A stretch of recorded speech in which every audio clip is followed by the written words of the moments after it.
እየለመነው እንዴት 4000 ህዝብ ባለበት ላይቭ ላይ ቲክታክ ላይቭ ላይ 4000 ህዝብ ባለበት እንዴት ሰው ይታረዳል? እንደ በግ ራሱ ኢትዮጵያ ላይ ሲታረድ እኔ የማውቀው እኔ እንዳስተዳደጌ የማውቀው ማለት ነው።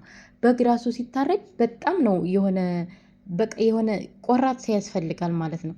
የሆነ ነፍሱ ሳትወጣ ስትቀር ራሱ ያ ሰው እንዴት እጁ እንደዚህ እንደሚንቀጠቀጥ እና ውድ ቤተሰቦቻችን እየሰማን ያለነው እያየን ያለነው ነገር በጣም በጣም ከባድ ነው እና የሳውዲ አረቢያ መንግስት እርምጃ ቢወስድባቸው፣ ነገር ግን ያሉት በእንትን ነው በጫካ ነው ያሉበት ቦታ ማንም ሰው ሊያገኛቸው አይችልም።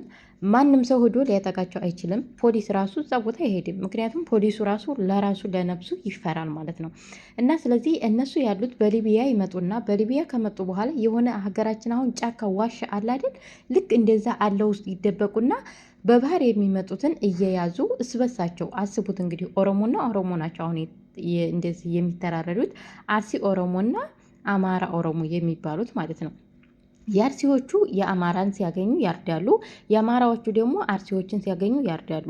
ይሄ ማለት በጣም ከአእምሮ በላይ የሆነ ነገር ማለት ነው። የሚገርማቸው ነገር ደግሞ ወንዶች ብቻ መስለዋቸው ነው፣ ሴቶች ራሱ አሉ። ሴቶቹ ራሱ ማለት ነው። አንደኛውም በአፉ ድንጋይ እያስገቡ በአፉ ድንጋይ አይገባ ሲል ማለት ነው በጥፊ ይመቱታል። እንግዲህ አስቡት፣ ወንድና ወንድ እስበሳቸው እንዲገናኙ ከዚህ በላይ ሞት አለ እንዴ?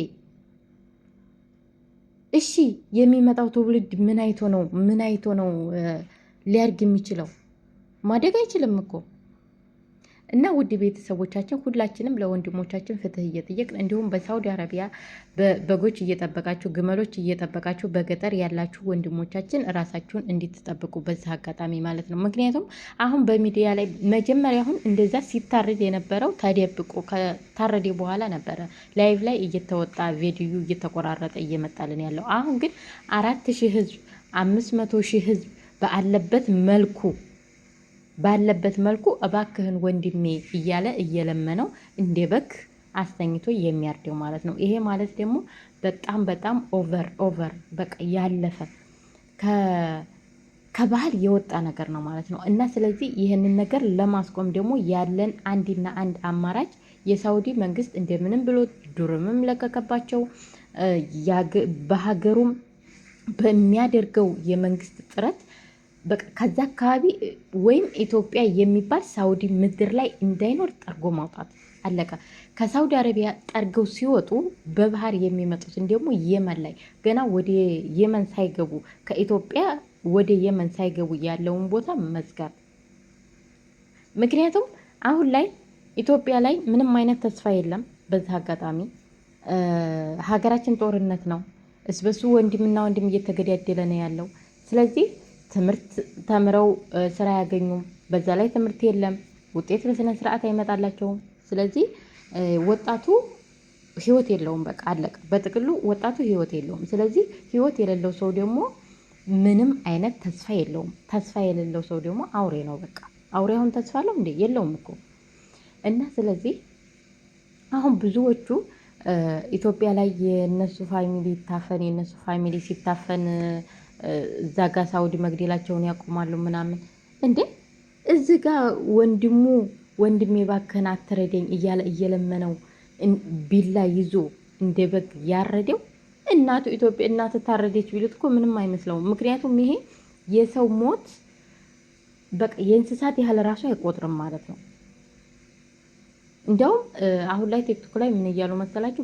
በአመት የሚገበር ግብር የሚባል አለ። ስለዚህ ሁልጊዜ አመት ሲሆን ነው ይሄ ነገር እየተፈጠረ ያለው እየተባለ አሁን ላይ በቲክታክ ራሱ በጣም እየተዘዋወረ ነው ያለው ማለት ነው። የሚገርማችሁ ነገር የዛሬ አመት ራሱ እንደዚሁ እየታረዱ ነበረ። ነገር ግን እንደዚህ ላይቭ ላይ ወጥተው ሳይሆን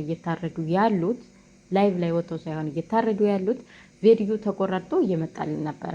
አሁን ግን ላይቭ ላይ እና እኛ የራሳችን ዜጋ ወንድማችን ላይቭ ላይ 4000 5000 6000 ሰው ባለበት ካረዴ እንዴት የራሳችን ዜጋ ያልሆኑት እንዴት ሊያከብሩን ይችላሉ? ወንድሙ እየገደለ አስቡት እንግዲህ።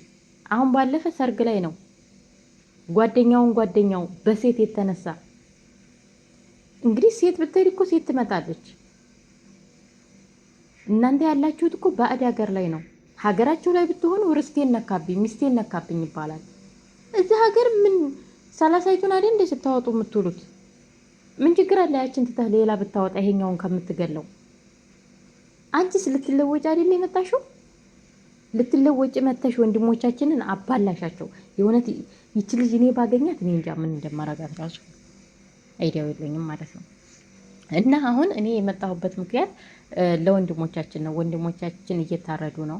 እባካችሁ እባካችሁ ፍትህ እንጠይቃለን። የሳውዲ መንግስት፣ የሳውዲ ኤምባሲ፣ በሳውዲ አረቢያ ያለ የኢትዮጵያ ኤምባሲ በዛ ጋ ጨለማ በሚባልበት ቦታ ላይ የመን ባሉበት እንዲገደሉ በቃ አለቀ።